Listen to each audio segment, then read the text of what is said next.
You have to value your time over money. So lahat tayo ay may same 24 hours. Pero hindi lahat ay pantay-pantay ang income.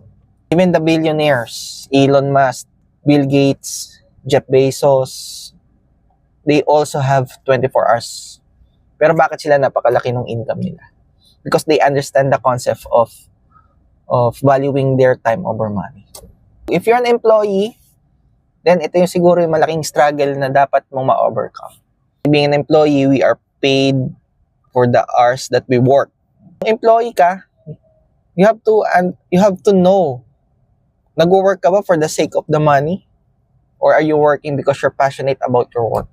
Kasi if you're working for the sake of the money, then you're actually limiting your income potential. If you're not passionate about your work, every Monday, tinatamad ka na, then I think it's time for you to